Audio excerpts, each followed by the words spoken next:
Students, how you all. आप सबका स्वागत है heating effect of electric current के सेट 2 में, जो हमारा पार्ट नंबर 22 है। आज के लेक्चर में हम लोग बहुत बढ़िया बढ़िया चीजें पढ़ने वाले हैं। जैसा कि मैंने आपको लास्ट के वीडियो में एक होमवर्क दिया था, याद है किसी को होमवर्क? क्या कि भाई हमें इक्वेशन नंबर 2 और 3 की वैल्यूज को इक्वेशन नंबर 1 में रखना था, याद है ना? ठीक है, अब जो आगे का प्रोसेस होगा उसके लिए ये आप लोगों ने कॉपी कर लिया था। अब जिन्होंने कॉपी नहीं किया था वो चलिए अभी कॉपी कीजिए, फिर आगे बढ़ेंगे। कर लिया कॉपी? चलो आगे बढ़ते हैं। चलिए करें आगे। चलिए अब मैं आपको रिमाइंड करवाता हूं इक्वेशन नंबर 1, 2 और 3 क्या थी एक बार। ठीक है, इक्वेशन नंबर 1 क्या थी? वो हमारी थी W is equal to Q into V. Equation number 2 क्या थी? Q is equal to I into T. और इक्वेशन नंबर 3 क्या थी? वो थी V is equal to I into R, Ohm's law से, है ना? ये हमें इलेक्ट्रिक चार्ज के डेफिनेशन से पता चली थी, ये वाला, और ये ओम्स लॉ से। ठीक है, अब आगे के लिए सुनो।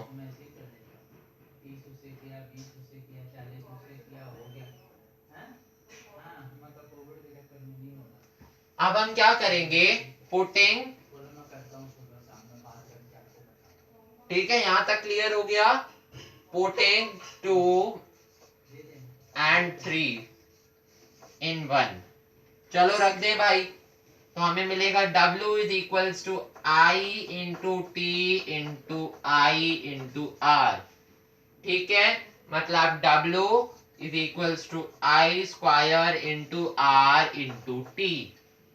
ठीक है, now assuming that all the electrical work done or all the electrical energy consumed is converted into heat energy, so we can write heat produced in place of work done in this equation. Clear? Understanding me what we are assuming? We are assuming that all the electrical energy is converted into heat energy. We are consuming this. So what we can say, that we can write heat produced in place of work done. So it will form H is equals to I square into R into T, and hence we have derived an important formula. Yes, joules. Now why joules? Can anyone tell me? Because work done's unit is joule.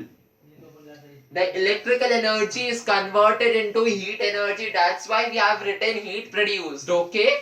That's why we have written heat produced. So the formula becomes H is equals to I square into R into T. Clear? Now copy this. 1, 2, 3, कर लिया copy? चलो अब एक चीज और बताता हूं। This formula gives us the heat produced in joules. Okay, when a current of I amperes flows in a wire of resistance R ohms for time t seconds, so this is known as Joule's law of heating. इसको हम क्या बोलते हैं? इसको हम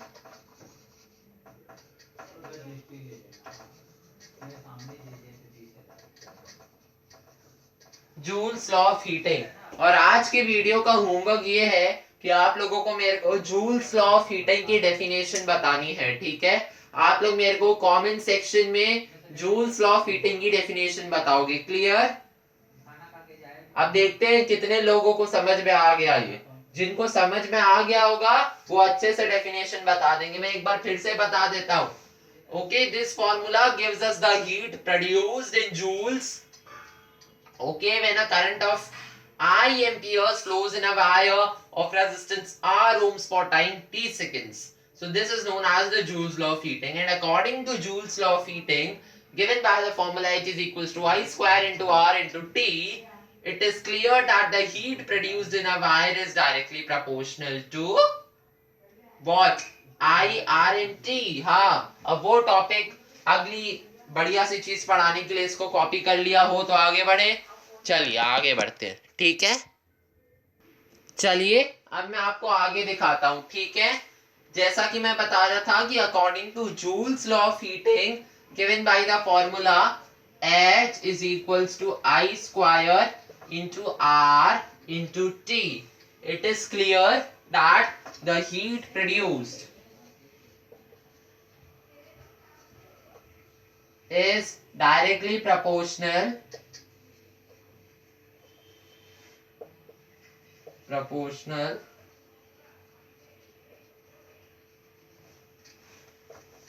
to किन किन चीजों के डायरेक्टली प्रोपोर्शनल है? Any ideas? The number one is I square, which is square of current. The number two is R, and the number three is time t for which the current is passed. Clear? अब मैं आपको तीन अलग अलग चीजें बताऊंगा, ठीक है। ओके, तीन अलग अलग चीजें बताऊंगा। वैसे इससे हम ये भी कह सकते हैं कि H is proportional to I square, H is proportional to R and H is proportional to T, ठीक है। लेकिन फिलहाल के लिए यही चीजें। अब आगे एक एक चीजों को बढ़िया से डिटेलिंग में पढ़ने वाले हैं, तो इसको कॉपी कर लो। एक, दो, तीन कर लिया। चलो आगे बढ़ते हैं। समझ में आ रहा है ना सबको? ये टॉपिक बहुत इंपॉर्टेंट है। फिर भी अगर कोई डाउट है तो आप लोग हमसे पूछ सकते हैं, ठीक है। चलो अब मैं आपको बताता हूं। जैसा कि मैं आपको ए बताऊंगा पहले। ए में क्या कि since the heat produced is directly proportional to the square of current, means H is proportional to I square. ये अभी मैंने पिछले अभी बताया था, है ना। So if we double the current, अगर करंट डबल हो जाता है तो हीट प्रोड्यूस्ड 4 टाइम्स। करंट, ये चीज गांठ बांध लो, ठीक है। अगर I डबल हो जाएगा तो H 4 टाइम्स हो जाएगा। Okay, so if we double the current, then the heat produced will become 4 times. Clear? The heat produced will become 4 times. And if we half the current, और अगर current half हो जाएगी तो क्या होगा? Heat generated will become 1/4। ये तो normal maths है यार, है ना। कि अगर भाई करंट डबल होगा तो हीट 4 गुना हो जाएगी, करंट आधा होगा तो हीट भी 1/4 हो जाएगी, ठीक है। ये ए चीज समझ में आ गई, ए का फंडा समझ में आ गया। चलिए अब बी का फंडा समझते हैं। Since the heat produced in a wire is directly proportional to the resistance, ये भी पता है कि जो हीट प्रोड्यूस होती है वो रेजिस्टेंस के प्रोपोर्शनल है। तो अगर रेजिस्टेंस डबल होगा, ठीक है, अगर R डबल हो जाएगी तो H भी डबल हो जाएगा, है ना। So if we double the resistance, then heat produced will also get doubled. और अगर रेजिस्टेंस आधी हो जाएगी तो क्या होगा? हीट प्रोड्यूस ये भी हाफ हो जाएगी, ठीक है। इसका मतलब क्या हुआ? This means that a given current will produce more heat in a high resistance wire. एक ये लाइन है बढ़िया सी, इसको चलो इधर लिख लेते हैं कि a given current will produce more heat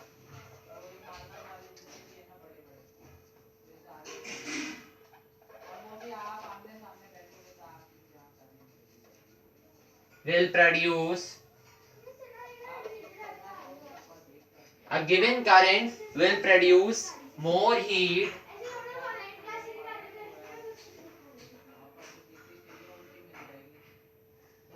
in a high resistance wire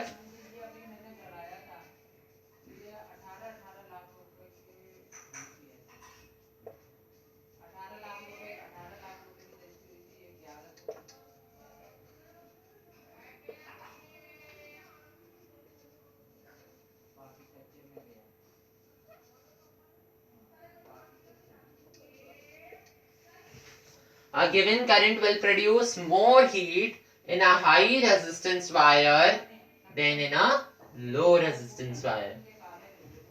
जो करंट दे रखा होगा वो ज्यादा हीट प्रोड्यूस करेगा एक हाई करंट वाले रेजिस्टेंस वायर में than in a low resistance wire. ये तो मेरा लगा ही रहता है, किसी भी लेक्चर में मेरा पेन, मेरा मार्कर हमेशा गिरेगा ही गिरेगा। चलिए कोई बात नहीं, अब देखते हैं। समझ में आ गया? कॉपी किया इसको आपने? चलो अब मैं रेजिस्टेंस से रिलेटेड ही चीज पढ़ा रहा हूं, इसलिए we know that when two similar resistance wires are connected in series, हमें पता है कि अगर दो similar wires है resistance wire और अगर हम उन्हें सीरीज में कनेक्ट कर दें तो क्या होगा, उनकी कंबाइंड रेजिस्टेंस जो होगी वो डबल हो जाएगी। But when they are connected in parallel, मतलब सपोज मेरे पास कोई R1 है वो 2 ओम है और R2 है वो 4 ओम है, तो अगर इनको मैं सीरीज में कनेक्ट करूंगा, R1 R2, ठीक है, इन दोनों को मैं सीरीज में कनेक्ट करूंगा और इनका कंबाइंड रेजिस्टेंस निकालूंगा, तो RS होता है R1 प्लस R2।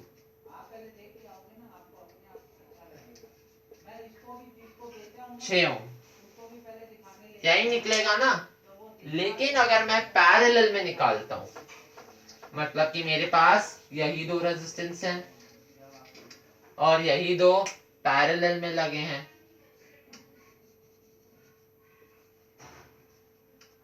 तो क्या होगा भाई, तो उनकी कंबाइंड रेजिस्टेंस आधी हो जाएगी भाई, है ना।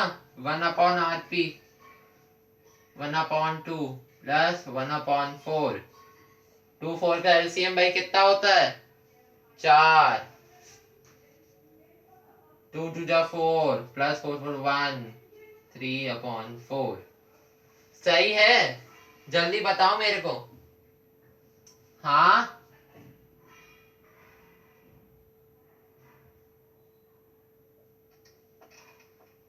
सही है ना भाई, 3/4। यस यार एब्सोल्यूट, तुम इतने कंफ्यूज क्यों होते हो? कोई कंफ्यूज होने की जरूरत नहीं है, निकाल लिया आरपी। आरपी का फॉर्मूला भी यही होता है R1 प्लस R2। अब ये तो मैंने एग्जांपल लिखा है भाई, मैं भी इंसान हूँ, गलतियां हो जाए तो क्षमा करिए सब, कैलकुलेशन मिस्टेक मेरे से भी हो सकती है। तो सही कर लीजिएगा कि आपने गलत लिखवाई थी, ऐसा भाई 2 साल के बच्चे तो हो नहीं आप लोग, है ना, चीजें समझ रहे हो अच्छे से। अब यहाँ तक क्लियर हो गया? करंट कितनी हो जाएगी अगर सीरीज की बात होती है, पैरेलल की बात होती है? We know that when two similar resistance wires are connected in series then their combined resistance gets doubled, but when they are connected in parallel then their combined resistance gets half. इसको हम ऐसे भी लिख सकते हैं कि जब RS होगा तो डबल और जब RP होगा तो हाफ, है ना। So a given current will produce more heat per unit time if the two resistors are connected in series than when they are connected in parallel। ठीक है, चलिए इसको कॉपी कर लिया, आगे बढ़ते हैं। So I suppose B portion is clear to everyone। कोई डाउट नहीं है? कोई भी डाउट है तो आप पूछ सकते हैं। तो चलिए, heating effect of electric current का सेट 2 कंप्लीट, सेट 3 के लिए वेट कीजिए। Till then bye bye.